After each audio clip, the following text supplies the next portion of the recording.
Yo, what you saying? It's your boy Jabba Boy here, and today what I've got for you is the F1 2015 Australian Grand Prix review. So yeah, let's get right down to it. Before I start, there's going to be another review later on today. It's going to be Formula E Miami Prix review, so I hope you guys will enjoy that. But for now, let's get right down to this video. So, before just letting guys know, Mana Marussia did not compete in Australia. They said they were going to be competing for Australia, but they didn't run at all during the weekend. So hopefully they will be running for Malaysia. So yeah. So as a result, there were 18 cars rather than 20.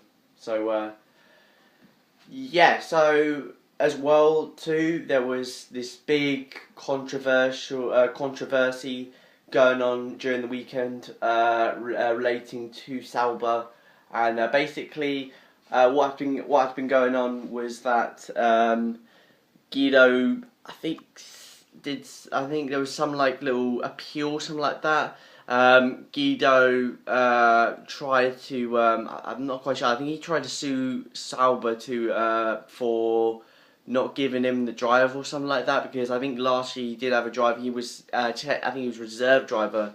So, yeah, and as Ericsson and Nasir have come in, Guido thinks that he should be the one going for a race seat or test seats in Sauber. But sadly he lost, and as a result did not replace anyone in the Sauber team. So yeah. So moving on to qualifying. Qualifying was very interesting. Mercedes showing off their dominance as always. Ferrari right up there as well. They right up there, close to the Mercedes in flying form.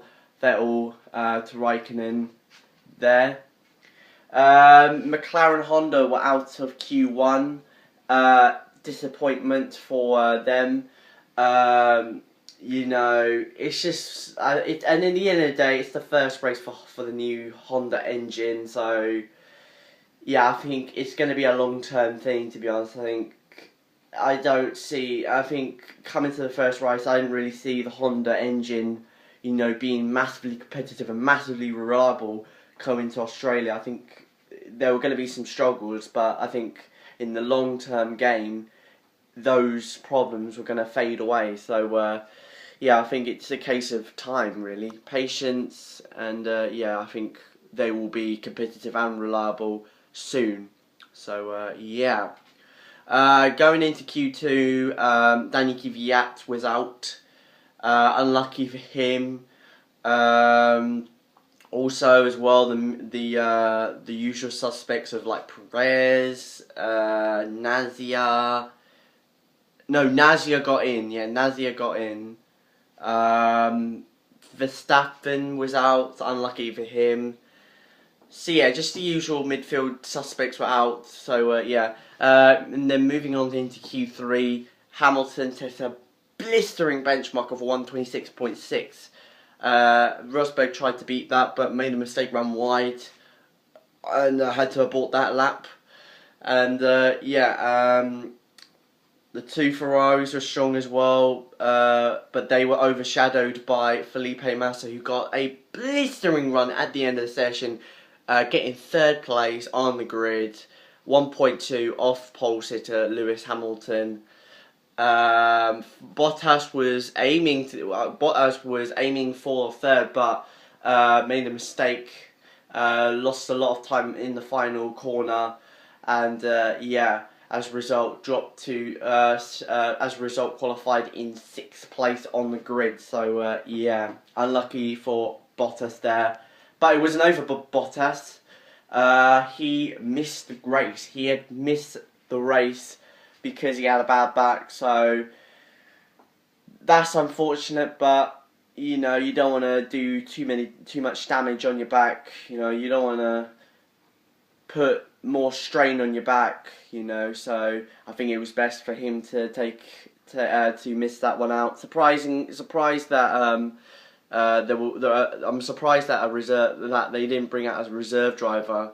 To be honest, you know, for instance, you know, Susie Wolf, you know, yeah, because I don't know. I mean, yeah, I'm really surprised they didn't bring out Susie Wolf. To be honest, I think it would have been a good choice to do that, just for the team, just for them to get the points that they need to maybe help them in the constructors and whatnot. So yeah, a little weird there. Also, Kevin Magnussen, his Honda engine before the race, his Honda engine let go as he was going to the grid. His Honda engine let go, I think, between turn 4 and turn 5. No, I think it's turn 6 and turn 7. So, yeah. By like the foresty bit of the track. Just before, I think, near the back straight. So, yeah. So his car let go. His Honda engine let go. Excuse me. Danny Kvyat, his car let go. Gearbox problem. He lost 5th gear, so he couldn't start the race. So he was out of the Grand Prix. And yeah, as a result, we had like 15 cars. Yeah, 15 cars on the grid for the race. Insanely low. We haven't seen anything like that in a while. So yeah. So at the start of the race, it was a good start from Lewis Hamilton. Nico had a bit of a sluggish start, almost got caught and overtaken by, I think, Massa or Vettel. And then there was a little bit of contact between the two Ferraris, and as a result, I think Kimi lost a couple of positions. And then Maldonado got tapped by Nazia. Nazia, nowhere to go. And yeah, Nazia, nowhere to go. Thankfully, he didn't get too much damage, so he could continue. But sadly for Maldonado, he sustained too much damage, and as a result, could not continue. So he was out of the race. Afterwards, Grosjean was out. Not quite sure why, to be honest. I think it might have been a mechanical failure. So unlucky for Grosjean. So yeah, both Lotuses were out. Unlucky for them. Could have been a possibility of them getting a lot of points, but whatever. That's racing, so yeah. So as a result, that brought out the safety car. Ericsson pitted on lap 1 to change from the medium to the soft tyre.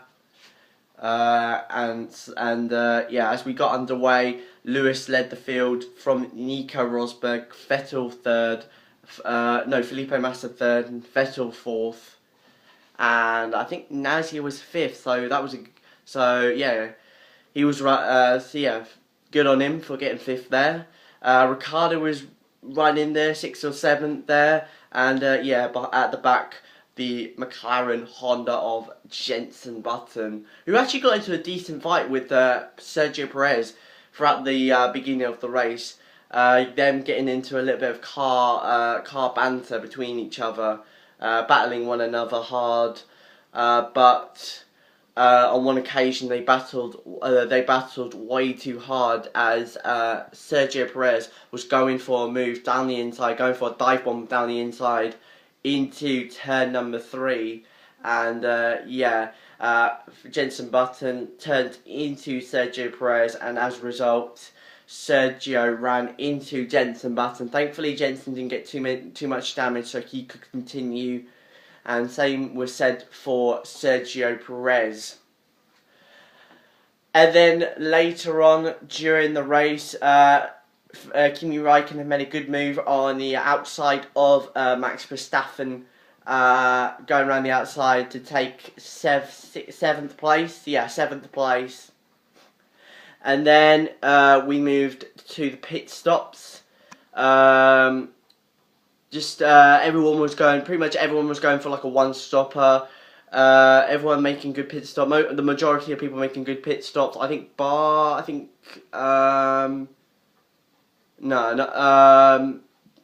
Kimi Räikkönen. Bar Kimi Räikkönen later on during the race, who had to retire. his team did not tighten up the tires, so as a result he had to stop coming out of coming out of turn 3, and yeah, he was out of the race. Also, another retiree was Max Verstappen. He was out. Not quite sure why. I'm not quite sure what the cause was, to be honest. So yeah, he was out of the race. Unlucky for him. I think he was running 9th or 8th at the time. So yeah, massively unlucky for him.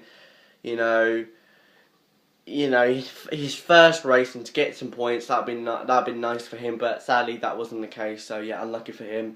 And as a result, that meant there was 11 cars in the race, and Jensen Button was in 11th, and yeah, had a major shot of getting the points. Who would have thought it? McLaren, Honda getting their first points.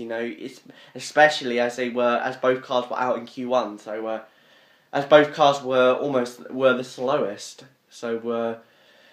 Yeah, that was something to root for. Then at the front, Nico tried to pass Lewis Hamilton, but most of the time he was mostly focusing about saving fuel and whatnot. So Nico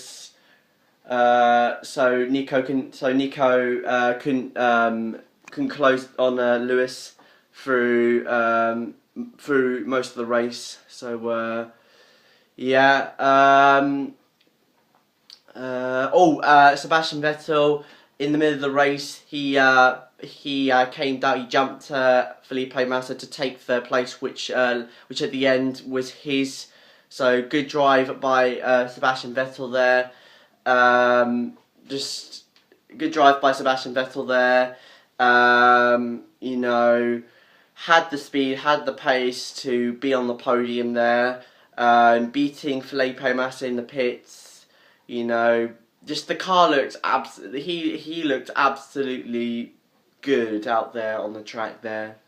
So yeah, and then in the end it was Lewis Hamilton who took victory in Australia, followed by Nico Rosberg behind him. Like I said, Sebastian Vettel in third. Good drive by him. Fourth was Felipe Massa. Good drive by him as well. And then fifth was Felipe Nasr. What a drive by Felipe Nasr in his first race in F1, scoring 10 points for Sauber.